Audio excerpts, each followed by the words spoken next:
Indra mempesona, anugerah yang kuasa di sana di timur. Rarama bibiu, rarama bibiu, rarama bibiu, rarama bibiu, rarama bibiu, rarama bibiu.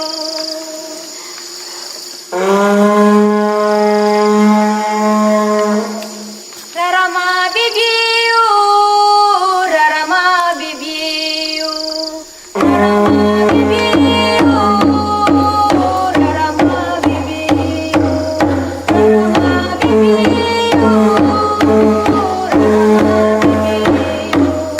rarama bibiu,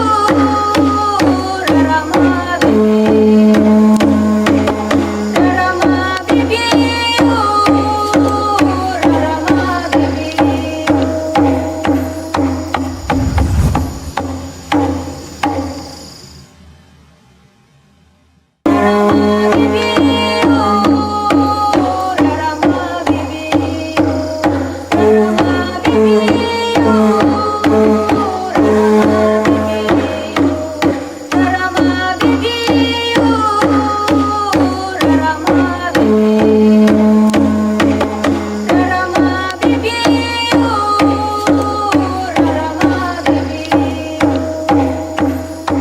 Pada undangan. Kita akan memulai acara perpisahan bersama guru bahasa Jepang Sensei Dewi Nur Handayati dari Unils Jakarta. Pada hari ini kita akan memulai acara di pagi ini. Pertama-tama kita akan mendengar sambutan dari Bapak Kepala Sekolah SMK Kesehatan dan Jalan Sosial Biak Numfor, Bapak Safina Siwor, SPD, SKM, MKes. Kepada Bapak kami persilakan. Baik, terima kasih. Shalom, selamat pagi. Yang kami hormati Bapak Ibu orang tua atau wali yang mewakili hadir. Yang kami hormati Sensei Dewi. Yang kami banggakan 10 siswa pelatihan bahasa Jepang dan Bapak Ibu guru panitia SMK PK. Bapak Ibu, sesuai dengan undangan kami kemarin, itu di awal pertemuan kita pertama waktu sosialisasi bahasa Jepang waktu itu, saya sempat sampaikan kalau sesudah pelatihan bahasa Jepang selesai, 10 siswa ini wajib presentasi di depan orang tua ya. Nah, hari ini kita lihat sama-sama, saya juga tidak masuk dalam kelas baru lihat mereka latihan 3 bulan, tapi hari ini saya juga mau lihat 2 kali presentasi saja waktu itu di Keping Day yang lalu sama kemarin di Dinas Tenaga Kerja datang ke sini, saya suruh mereka presentasi lagi 1 kali di depan Kepala Dinas Tenaga Kerja dan itu terasa semua ya. Jadi hari ini ya lumayan, materi full dan semua wajib presentasi ya, tidak satu mewakili yang lain. Jadi Bapak Ibu, hari ini waktu habis kita lihat sini, mereka presentasi, jadi tidak ada yang cupen ke apa begitu ada. Hari ini semua wajib presentasi. Yang berikut Bapak Ibu, sebelum kita presentasi saya jelaskan dulu sampai dengan 3 bulan. Kita sudah masuk 3 bulan ya pelatihannya, dan kemarin tanggal 29 resmi sesuai jadwal pelatihan bahasa Jepang. Jadi nanti besok tanggal 1 Sensei balik ke Jakarta. Untuk persiapan bahasa Jepang sendiri Bapak Ibu, itu ada banyak hal yang kita sudah bikin dan lewati.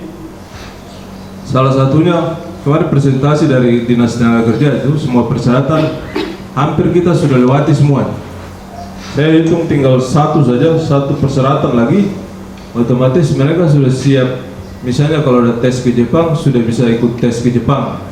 karena semua persyaratan yang kemarin Dinas Tenaga Kerja sampaikan untuk ke Jepang itu mereka sudah lewat semua. Sisa satu yaitu uji kompetensi untuk kejuruan punya, yaitu caregiver.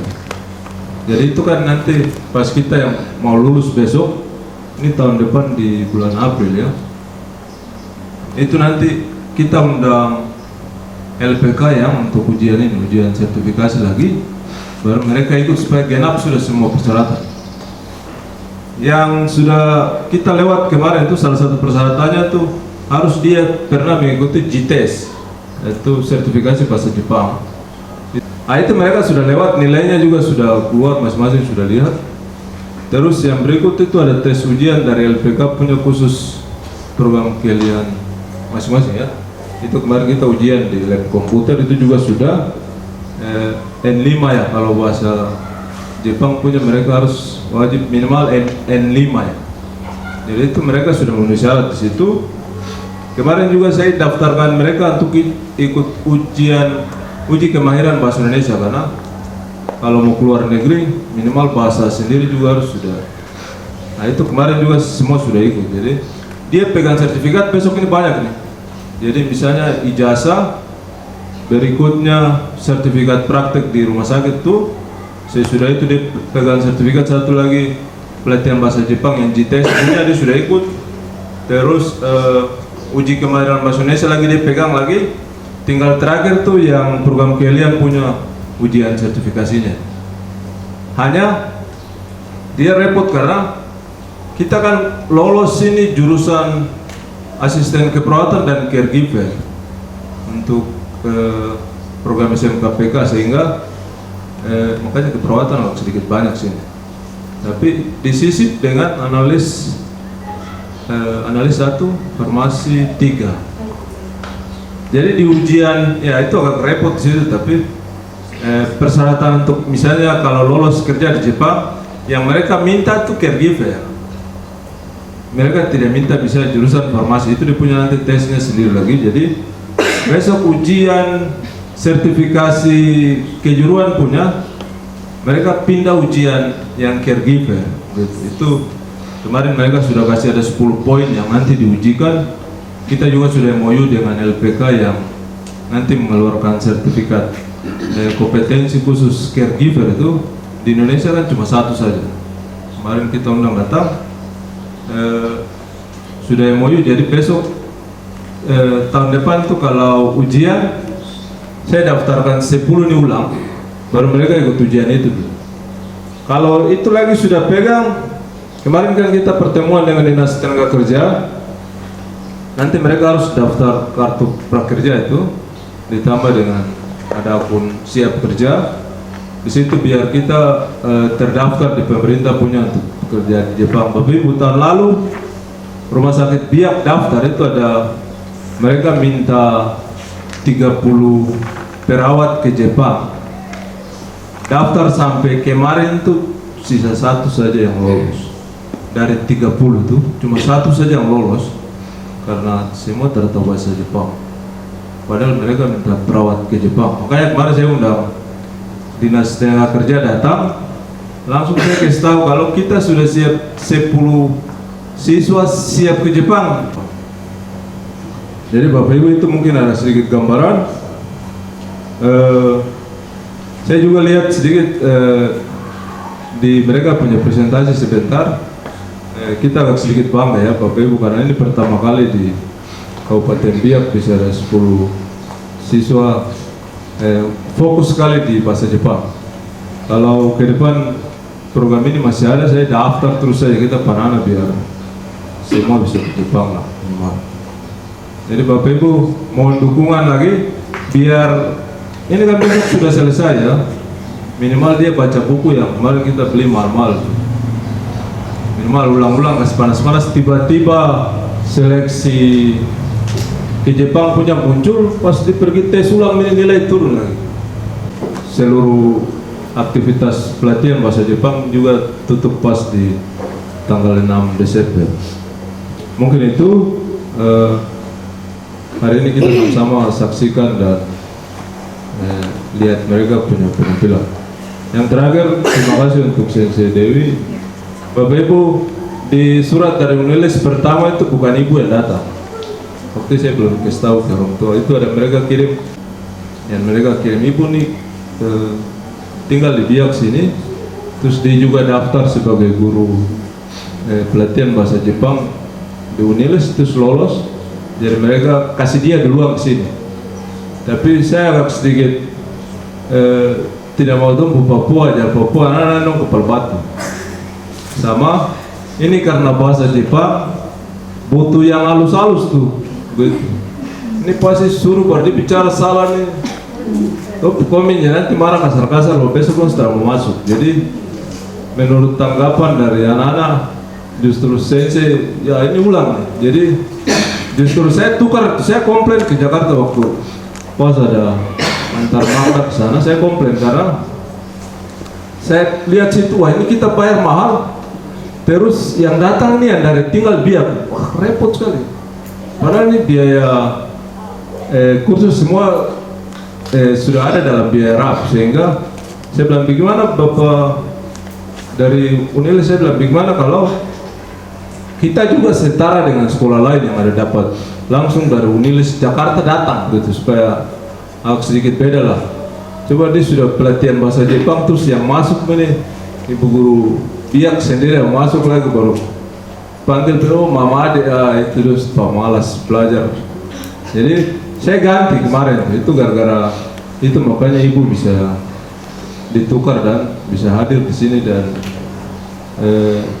ya karena agak sedikit halus jadi bisa bahasa Jepang masuk gitu. Kalau tidak tuh pembicaraan nada biar kasar otomatis tidak masuk ya. Itu nanti sebentar Pak Guru juga ucapan terima kasih dari siswa dan kasih tahu situasi supaya biar. Jadi sekali lagi terima kasih. Minta maaf kalau pelayanan di sini tidak sesuai dengan yang ibu harapkan. Kedepannya mungkin kalau ada program lagi, kalau tidak ada halangan, kalau kita undangan atau MOU mungkin bisa Sensei Dewi lagi yang tadi. Oke. Pilih saja, saya kembalikan. Terima kasih atas sambutannya dari Bapak Kepala Sekolah. Sambutan selanjutnya pesan dan kesan dari Sensei Dewi Nur Handayati, kami persilakan. Saya tuh sebenarnya background saya memang bahasa Jepang, tapi saya bekerja di perusahaan Jepang dan bekerja di penginapan khusus untuk ekspat Jepang yang di Jakarta. Lalu saya karena sudah pengalaman bekerja, saya mencoba untuk menerapkan ilmu saya ke LPK. LPK itu semacam lembaga untuk yang bekerja di Jepang, tapi yang swasta, bukan yang negeri. Setelah itu saya mencari, setelah saya belajar di LPK, setelah saya mengajar di LPK selama 1 tahun, saya mencoba untuk mengajar di sekolah. Pertama kali saya mengajar di sekolah di SMKS Biak Lumpur ini. Saya pertama kali mengajar, jadi banyak sekali pengalaman yang saya dapatkan, terutama cara menghadapi siswa-siswa yang bermacam-macam karakter. Saya sebenarnya cenderung tidak sabar orangnya ya, sebenarnya ya, karena kan saya sudah biasa bekerja di perusahaan Jepang gitu kan, jadi pekerjaan harus cepat gitu. Nah di sini saya di sekolah ini saya belajar harus sabar. Ternyata ada manfaatnya juga ya, saya belajar sabar gitu. Terus kesan saya kepada siswa-siswa di sini menurut saya berpotensi untuk bekerja di Jepang, karena selama 3 bulan ini saya lihat perkembangan cukup bagus. Dalam waktu 3 bulan ini mereka sudah bisa cepat mempelajari pelajaran bahasa Jepang yang sebenarnya dalam satu buku itu harus belajar selama 6 bulan. Jadi menurut saya ini sudah bagus sekali ya, dalam 3 bulan mereka bisa mengikuti Minano Nihongo 1 dari bab 1 sampai bab 25 itu sudah bisa mengikuti, itu sudah luar biasa ya. Pesan saya kepada siswa ya, tetap semangat, jangan putus untuk belajar bahasa Jepang, kalian bisa belajar mandiri, ya. Di YouTube itu banyak sekali pelajaran-pelajaran bahasa Jepang yang kalian bisa pelajari. Jadi jangan bergantung sama sensei. Kalian sudah ada basic, ya, Minano 51. Kalian bisa kembangkan, kalian bisa lihat di YouTube. Ada soal-soal ya. Kalau nanti misalkan kalian mau ikut ujian lagi, di situ banyak sekali. Karena apa? Karena di Jepang itu memang memerlukan tenaga kerja asing. Di Jepang itu sudah kekurangan tenaga kerja. Jadi peluang kita untuk bisa kerja di Jepang itu besar sekali. Sekian dari saya, terima kasih banyak.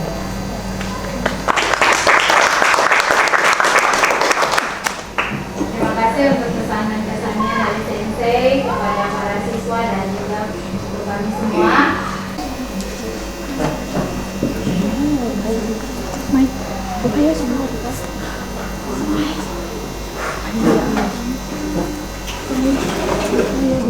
Konnichiwa minasan.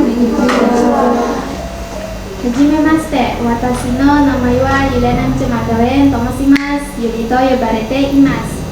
Watashi wa 12年生です。私は看護科学を習います。私の17歳です。趣味はサッカーすることです。身長は150センチメートルです。ヤブダスに住んでいます。私の家族6人います。両親と母と父と兄1人と姉1人、弟1人です。私は猫が好きです。私の夢は大学に入ることです。母と父は亡くなりました。今私はおじいちゃんとおばあちゃんと両親住んでいます。インドが好きです。旅行が好きです。私は良い人です。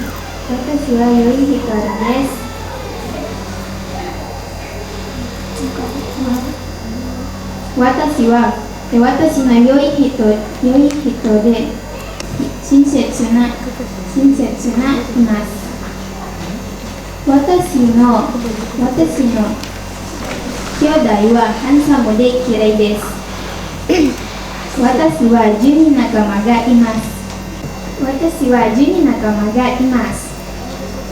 私は母と父を愛しています。私の学校は日本で働くことです。私の学校は素敵で綺麗です。学校は5つ教室があります。2つ実験室があります。学校は毎年サッカーを試合をことです。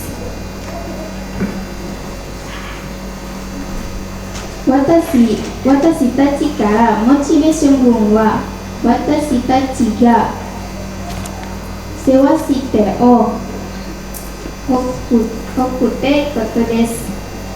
神様が入る神様が壊してください。はい、terima kasih.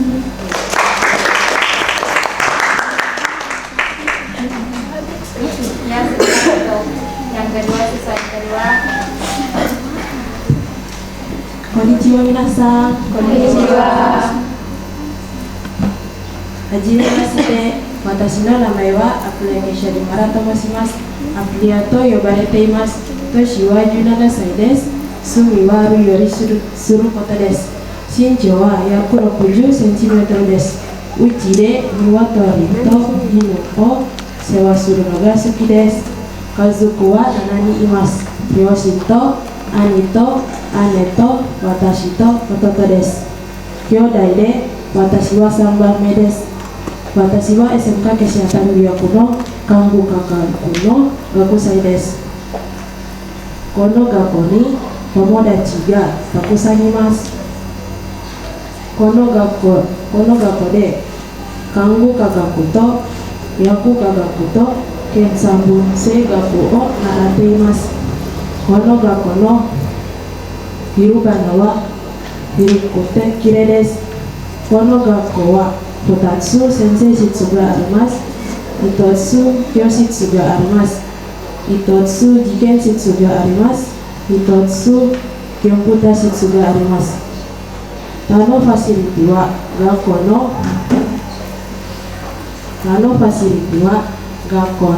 校がいくつかのインターネット Wi-Fi が用意されていて、学校たちは勉強するのが好きです。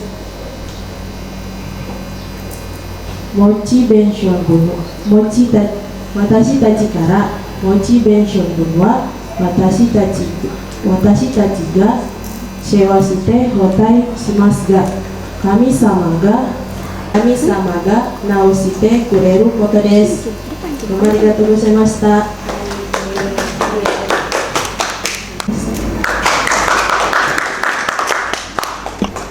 Siswa yang ketiga.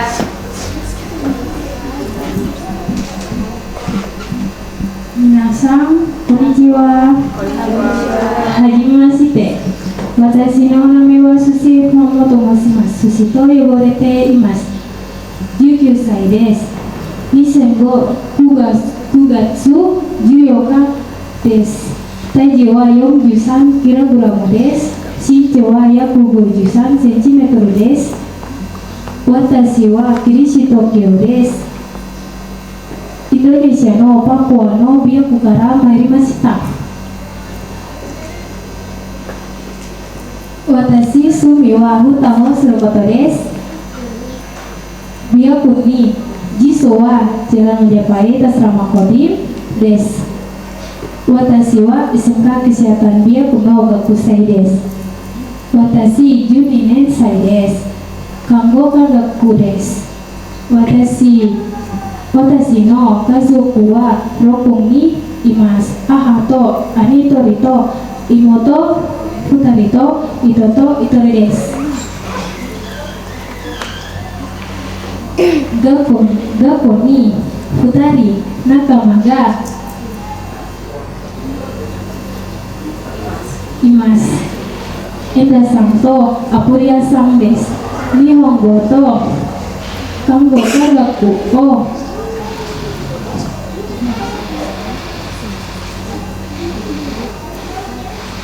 勉強するのがします。この学校2つ先生室があります。1つ実験室があります。1つコンピューター室があります。この学校広場は広くてきれいです。他のファシリティは学校いくつかのインターネット Wi-Fi が用意されていて、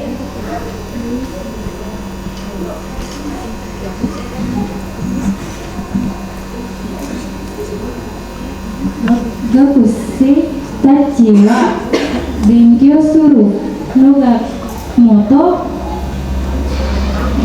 簡単です。そしてこの学校には薬が1つあります。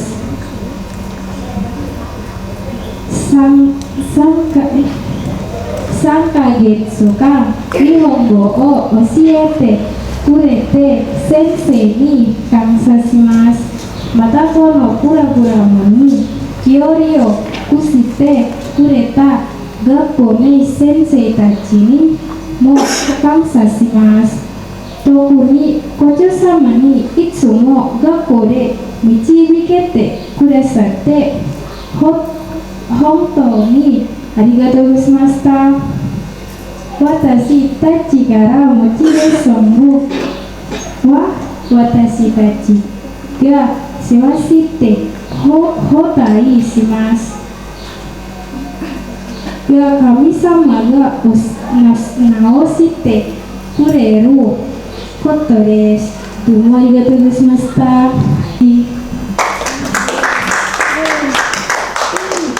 Sisa yang keempat kami persilakan.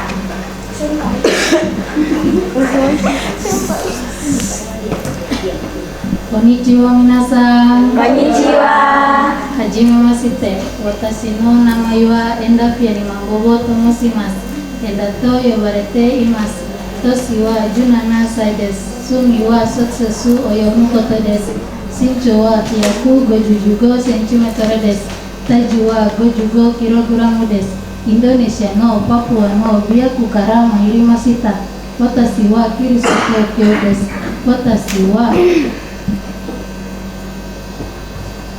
私の住所はマンドdalam perumahan BMJ です。私は2007年7月4日にナビレに生まれました。ロンタケーキ好きです。好きな飲み物が大好きです。私の住所は6人います。父と母と兄2人と私と弟1人です。私はSMK Kesehatan Byakuno Gakusei です。私は20年生です。看護科学との専攻です。私の夢は看護師になりたいです。この学校では看護科学と薬科学と検査分析科学を習っています。この学校には5つの広い教室とエアコンを使う実験室1つがあって、エアコンを使うコンピューターがあります。この学校の広場は広くてきれいですから500人学生たちは勉強するのがもっと簡単です。ファシリティは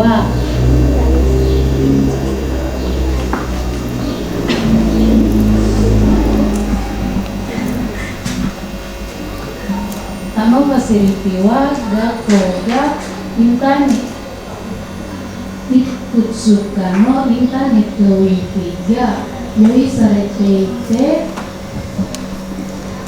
学生たちはするのがもっと簡単です。わからないことがあったら先生に質問したらインターネットで調べたりすることができます。この学校にも日本語コースがあります。日本語を教える先生に名前はヌルデビ先生です。私たちは3ヶ月に勉強しました。私たちからモチベーションは私たちが交代でしますが、神様が直してくれることです。私から以上です。どうもありがとうございました。Ya, untuk menghadap peserta yang kelima silakan. Konnichiwa minasan. Konnichiwa. Hajimemashite. Watashi no namae wa Jenny Hendrika Kawakamishi desu. Jenny to yobarete imasu. Toshi wa 18 歳です。趣味は旅館を描くことです。身長は147センチメートルです。体重は 52kg です。インドネシア2006年1月11日インドネシアのパプアのビアゴから参りました。私は数学kesehatanビアゴの学生です。私は今12年生です。韓国です。私は韓国語を習いました。毎晩日記を書いています。私は住所がソスポです。私の夢は看護師と自分でクリニックが欲しいことです。私は辛い料理が好きです。家族は7人います。両親と姉と妹と弟が2人です。5人の兄弟で私は2番目です。私はうちでおじさんとおじさんの子供が2人と一緒に住んでいます。学校で私は仲間がいます。名前はイーちゃんです。イーちゃんとても親切な人です。この学校は2つ先生室があります。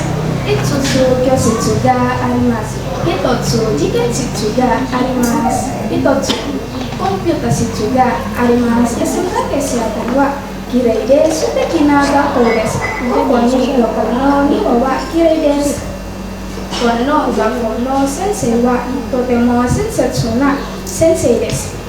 私はここに学校楽しいが感じると思います。ファシリティは全部キッチンで並べて清潔がいつも守ってですからここに学校するのが快適と感じます。この学校にはクリニックが1つあります。学校には緑の植物がたくさんあります。ファシリティは学校がいくつかのインターネット Wi-Fi が用意されていて学生たちは勉強するのがもっと簡単です。学校には食堂と図書館があります。日本語を教えている先生の名前はデビ先生です。学生たちからモチベーションは私たちが世話して崩壊しますが神様が直してくれることです。どうもありがとうございます。Kepada siswa yang kenal kami persilakan.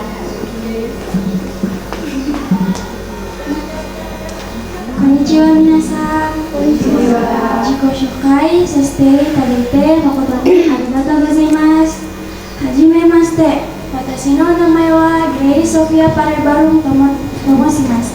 家とグレイスと呼ばれています。年は17歳です。趣味は料理することです。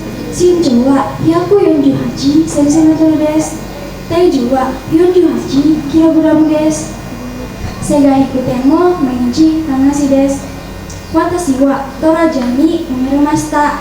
私は今バブリンボクラパガディンperumahan guruに住んでいます。私は SMK kesehatan bioの学生です。学校では仲間がいます。名前はジェニーさんです。3年間に仲間になりました。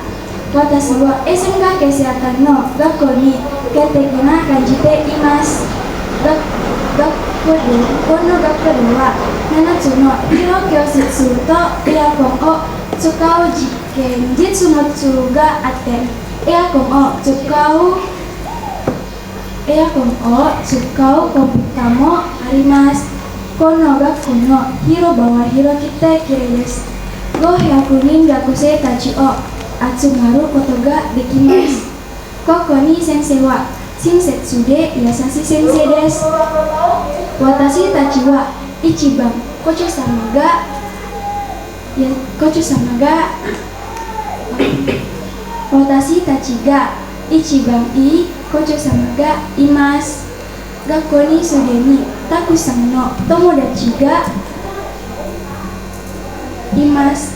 食堂に食べ物がとてもおいしいです。4人の兄弟で私が3番目です。妹がいません。私の母が2人います。私の父も2人います。逆に両親がとても優しいです。逆に姉さんが3人います。名前はスリさんとインリさんとデシさんです。兄さんが2人います。名前はエリックさんとマーフェンさんです。私の将来は日本で働きたいです。学校に日本を勉強しているのが10人います。日本語名前はデビ先生です。デビ先生は食堂でご飯を買うの好きです。3ヶ月日本語を勉強しました。私と友達がこれから一生懸命日本語を勉強します。日本で働きたいですから。私たちからモチベーションは私たちが世話して補填しますが、神様が直してくれることです。どうもありがとうございました。Kepada siswa berikutnya kami persilakan.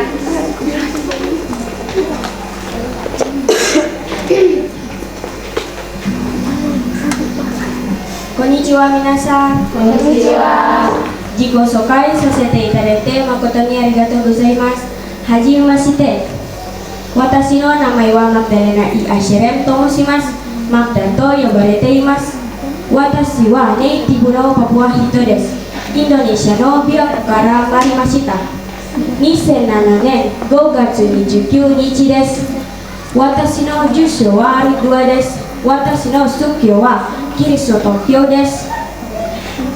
年は17歳です。趣味は運動することです。身長は約46センチメートルです。体重は50キログラムです。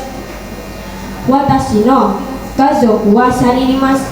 母と私と弟です。父はもう亡くなりました。私は SMK Kesehatan Biokの学生です。学校に私の仲間はミジャちゃんとモナちゃんとナタシャちゃんとサミちゃんとハクンちゃんです。この学校では音楽科学と薬科学と検査分析科学の慣れています。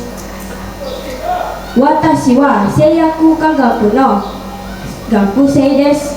私のユニフォームはピンク色です。生活科学は薬の通り数と薬の双方と患者を生成するについて学ぶことです。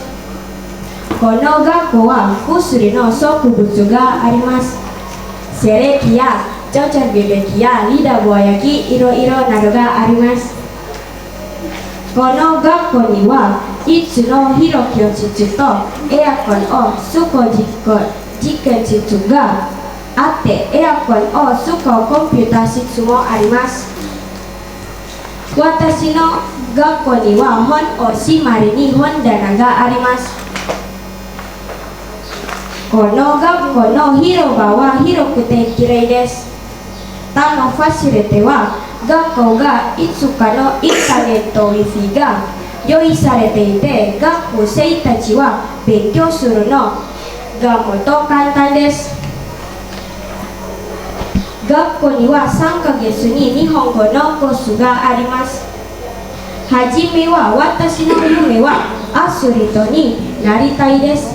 でも日本語の勉強してから私の夢は日本で働きたいです。私の家族のために手伝います。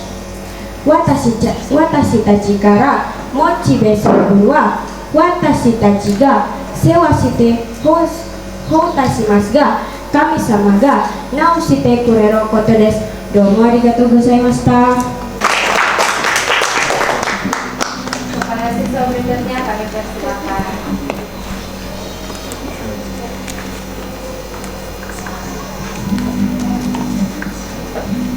こんにちは。こんにちは。自己紹介させていただいて誠にありがとうございます。はじめまして。私の名前はヌルアイニと申します。ナクンと呼ばれています。年は16歳です。趣味は小説を読むことです。身長は151センチメートルです。体重は52キログラムです。私はマカサル人ですが、琵琶湖に住んでいます。モイバケ田舎に住んでいます。私とても K-POP が好きです。私はミアヤの食べ物が好きです。2008年7月18日です。うちに猫と犬が世話しています。私の宗教はイスラム教です。家族は5人います。両親、姉が1人、弟が1人と私です。兄弟3人います。姉が1人、弟が1人と私です。学校に私の仲間はゆべちゃんとさるみちゃんともなちゃんとまれちゃんです。3ヶ月に日本語を勉強して、はじめはひらがなとカタカナと漢字と言葉からです。日本語の先生の名前はヌルデビ先生、ジャカルタから来ました。日本語は優しくなくて難しくなくてと思います。でも頑張ろうお祈りすればのができます。私は SMK Kesehatan Biakuの学生です。 SMK Kesehatan に専攻の3つあります。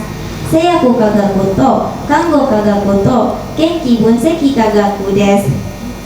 この学校に3つ広い教室とエアコン風化実験室があって、エアコン室もコンピューターあります。この学校の広場は広くてきれいですから、500人学生たちは集まることです。他のプラシティは学校がいくつかのインターネット Wi-Fi が用意されていて、学生たちは勉強するのができます。私は製薬科学の専攻の12年学生です。製薬科学は薬の投与と薬の使用法と薬患者をサービスするについて学ぶことです。私の夢は薬剤になることです。たくさんの人と家族について学ぶことです。私たちからモチベーション分は、私たちが世話して交代しますが、神様が直してくれることです。私たちに日本語を教えてくれて、先生にもとっても知ってありがとうございます。この学校に先生校長にも感謝します。特には校長様、ありがとうございます。お父さんお母さんにも感謝。あなたは私たちにしっついて人です。ありがとうございます。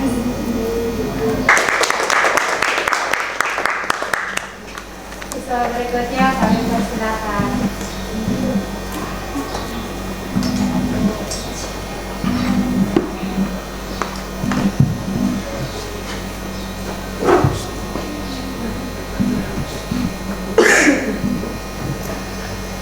Konnichiwa 皆さん。はじめまして。私の名前はサムリナ・ルミアと申します。宮と呼ばれています。年は17歳です。私は琵琶湖に生まれました。おいくつと生年月日は2007、1月18日です。私は今、タマナンベに住んでいます。私の祖居はキリスタコです。インドネシアのパプアの琵琶湖から参りました。私の好きなことはアニメを見ることです。私は今12年生です。私は製薬科学です。私は SMK Kesehatan Biakoの学生です。家族は4人います。母と兄と弟と私です。父はもう亡くなりました。私は自分の学校が本当に好きです。学校には私の仲間はマッラちゃんとナクンちゃんです。2人とも友達になれてとても楽しいです。学校では看護科学と薬科学と検査分析科学を習っています。学校には5つの広い教室とあってエアコンを使う実験室があってエアコンを使うコンピューター室もあります。学校には緑の植物がたくさんあります。先生や校長先生もとても親切でフレンドリーで、私たち生徒が学習の改定で新しい知識や会見だけでなく、新しい知識や知識を使う実験室がを通会できるアクティビティや競技会、学校のプログラムに参加できるよう本当に作してくれます。学校では学校プログラムの一つである3ヶ月間日本語講習にも参加しています。3ヶ月間ひらがな、カタカナ、言葉、漢字を勉強しています。私の意見では日本語は簡単でも難しくもありませんが、学ぶのはとても楽しくて興味深いです。私たちの日本語の先生は似ています。ヤクルトから来た。この貴重な知識を私たち1000人に伝えるジャカルタから琵琶湖まではるばるやってきて、この3ヶ月間以上にシングルスよく私たちに教えてくれた日本人の先生に感謝します。教えられた知識が私たちに1000人に伝え、それを以来のその一定なることを願っています。私は製薬科学の学生です。私たちのモチベーションである学のもとと同じに私たちが世話して応えしますが、神様が直してくれることです。私の夢は薬剤師として世界して恵まれないために人々たちに無料で薬局を作ることです。校長先生にも感謝したいと思います。私たちの学習プロセスを常に注目してくれる人、先生たちに感謝します。母と2人の兄弟も感謝します。そしてみんなにありがとうございました。Pada siswa terakhir, kami persilakan. Konnichiwa minasan. Konnichiwa. 自己紹介させていただいて誠にありがとうございます。はじめまして。私の名前はルリン・レナンダ・ワラミと申します。ルリンと呼ばれています。年は17歳です。趣味は歌をすることです。身長は153センチメートルです。体重は30キログラムです。インドネシアのパプアの琵琶湖から参りました。私は自称は赤さに住んでいます。今12年生です。私は SMK Kesehatan Biakoの学生です。私は実験室分析科学です。私は実験室分析科学ですから看護科学と薬科学の勉強しません。私は将来は研究者になることです。私はリンゴ好きです。私はスポーツが好きじゃありません。私の住所はキリスト教です。家族は5人います。父と母と弟さんと2人と私です。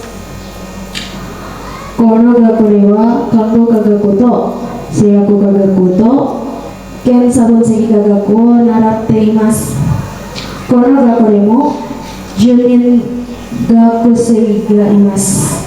日本語を勉強します。私たち3ヶ月が日本語を勉強しました。私たちから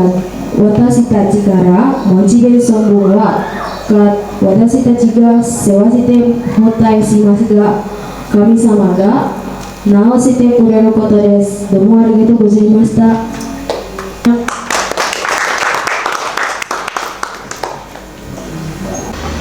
Kita masih akan mendengarkan percakapan antara siswanya.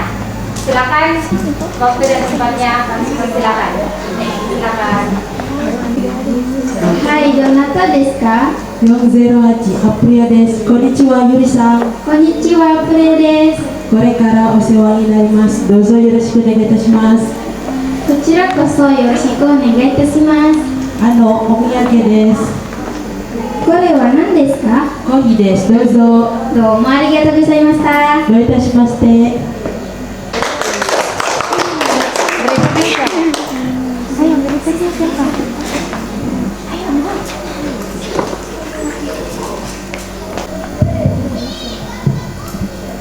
すみません、こんにちは。こんにちは。はじめまして、ジェンです。はじめまして、イエンです。どうぞよろしく。めったに会わないよ。あなたはどうですか？私はここの新入生です。トラジャ人から来ました。いいですね。トラジャ町はどうですか？寒いですが、とても綺麗です。そうですか。面白いですね。いいですね。あなたはパプア出身ですか？はい、パプア出身です。いいですね。私たちが良い友達になれることを願っています。はい、イエンさん、どうぞよろしくお願いします。ジュニさん。はい、何ですか？明日友達とエキスト見ます。ジュニさんも一緒に行きませんか？いいですね。どこへ行きますか？ニルマラです。何時に行きますか？午後4時にTaman Mandau 会いましょう。はい、イエンさん、わかりました。じゃあまた明日、ジュニさん。じゃあまた明日ね。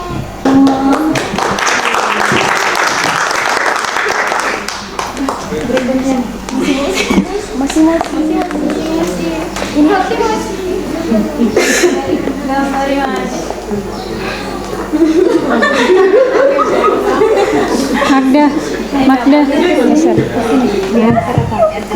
Moshi-moshi. Hai. Sumimasen. Asuka no den wa bandolo anan desu ka? Asuka desu ka? Go ni nanagono. Ni nanagono desu. Domo arigatou gozaimasu. Arigatashimashite. Moshi-moshi. Hai, Asuka desu. Sumimasen. Sochira wa nanji made desu ka? 10時までです。休みは何曜日ですか？日曜日です。そうですか。どうも。どういたしまして。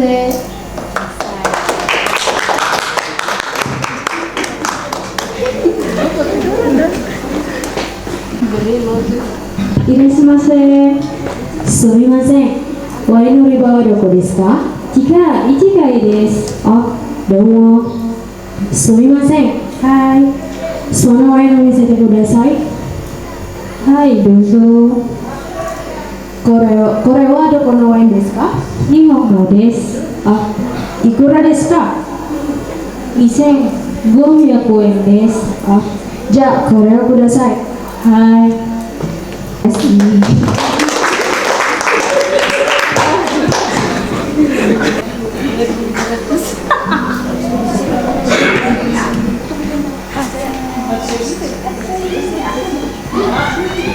こんにちは、なこんちゃん。こんにちは、さるみちゃはい。ん。さるみちゃんの趣味は何ですか？私の趣味は音楽を聴くことです。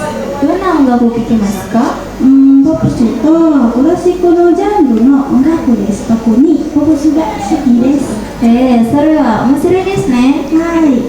なくんちゃん、あなたも趣味は何ですか？小説読むことです。どんな小説を読みますか？ジャンル小説です。特にホラー小説とロマンス小説好きです。すごいですね。それ面白いですね。ありがとうございました。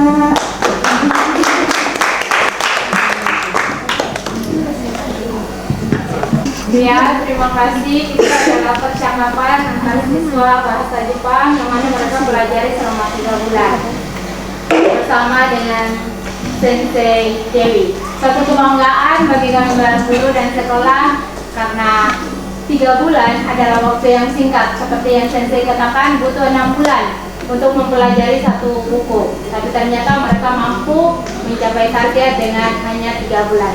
Terima kasih, sukses untuk kalian ke depannya. Semoga yang dicita-citakan untuk bekerja di Jepang terlaksana dan diberkati Tuhan. Amin. Shalom. Selamat siang untuk kita semua. Yang kami hormati Bapak Kepala Sekolah Zenkes, yang kami hormati Ibu Sensei Dewi Nur Dayati, yang kami hormati Dewan Guru, panitia, yang kami hormati dan kasihi dalam Tuhan, Bapak Ibu. Kita bangga karena dari sekian anak ini kita punya anak 10 ini hari ini belajar bahasa Jepang. Saya orang tua dan murid tidak duga dari keempat anak saya ini bersama teman-temannya hari ini bisa bercakap bahasa yang bukan kita punya, tetapi ia telah memilikinya. Kesan yang saya rasakan ketika saya bawa anak ini, cerahkan dengan kerinduan dan harapan. 3 tahun dia sekolah di sini bersama dengan teman-temannya. Tuhan memberikan kemungkinan untuk dia mendapatkan nilai tambah dalam ilmu yang dia miliki dalam keperawatan bersama dengan 10 atau teman-temannya ini. Hari ini bisa menunjukkan satu hal yang luar biasa. Tetapi saya sendiri sebagai orang tua, bagaimana ya? Apakah saya punya anak ini akan menguasai bahasa Jepang kan? Karena saya coba untuk 3 bulan ini ke rumah coba ngomong bahasa yang saya tidak mengerti, tapi saya mau lihat apakah bisa. Tapi hari ini saya bersyukur kepada Tuhan lewat saya katakan hambanya Ibu Sensei dengan Bapak Kepala Sekolah, Bapak Wamsiwan bersama dengan guru dan panitia. Anak saya belum sampai di Jepang, tapi dia sudah bisa sedikitnya bahasa Jepang. Kalau Tuhan mengizinkan, Tuhan kehendaki, ya satu saat kau harus pergi lanjutkan pendidikan kesehatannya di tempat di mana bahasa yang saya tidak duga hari ini kau bisa ucapkan ini. Ini kesan yang saya sebagai orang tua mewakili Bapak Ibu. Maka pesan kami sebagai orang tua, 3 bulan ini bagi kami belum cukup untuk anak-anak ini. Oleh karena itu tadi kami kutip arahan dari kepala sekolah dengan Ibu Sensei yang begitu ramah dan bisa mengerti budaya kami orang Papua, orang Biak. Dan benar apa yang tadi kepala sekolah katakan, kalau kami punya ibu guru bahasa Jepang yang dan ya karena begitu tidak mungkin cepat untuk tangkap. Dan luar biasa ini kepala sekolah punya hikmat untuk bisa mengatur sehingga cepat 3 bulan ini anak-anak ini sudah bisa berjalan. Pesan kami berikut, anak-anak, ilmu yang sudah diberikan ini sedikit, tapi waktu ini harus digunakan untuk ngomong. Bila perlu ya, biarkan kami orang tua tidak tahu, tapi ya bahasa sedikit, bahasa Jepang ya. Salam ke Arobenje atau itu morning atau selamat pagi. Ya, sangat ya jadi guru untuk bisa belajar kami orang tua di rumah tahu sedikit. Ya, pesan kami yang berikut untuk anak-anak, jangan hanya sampai di sini, tetapi kalau bisa ya. Yang terakhir, kami orang tua menyampaikan terima kasih untuk kepala sekolah, dewan guru, panitia. Terima kasih untuk Ibu Sensei Dewi Nur. Mudah-mudahan dia punya moto, ada kata dia, bila ingat akan kembali. Untuk kami punya sekolah yang ya saya katakan banyak SMK ya, tetapi ini mendapat perhatian dari pusat, tetapi juga di provinsi. Maka perkembangan sekolah ini luar biasa. Tadinya kami masuk di ruangan ini biasa-biasa, tapi sekarang ini sudah anak-anak kami tidak lagi ke rumah sakit umum, tapi ya ada di sini untuk menimba pengetahuan di sini.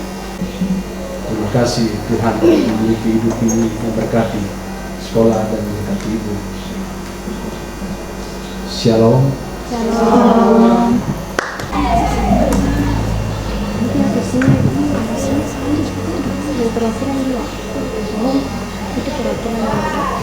Terima kasih atas waktu yang diberikan kepada saya untuk mewakili teman-teman saya, untuk berterima kasih kepada Sensei. Di sini saya ingin mengucapkan terima kasih banyak atas Sensei yang sudah datang jauh dari Jakarta ke kami di DX sini untuk mengajar kami selama 3 bulan ini. Sensei adalah guru yang terbaik bagi kami semua atas apa yang sudah Sensei berikan kepada kami selama ini. Semoga ilmu dan pelajaran dan harapan serta semangat penuh serta perhatian dan kesabaran serta kasih sayang Sensei berikan kepada kami untuk membimbing kami hingga menjadi seperti ini. Semoga dapat menjadi motivasi untuk kami semua untuk melanjutkan ke depannya. Terima kasih untuk semua yang sudah Sensei berikan kepada kami selama ini. Saya rasa itu saja. Terima kasih banyak Sensei. Ya.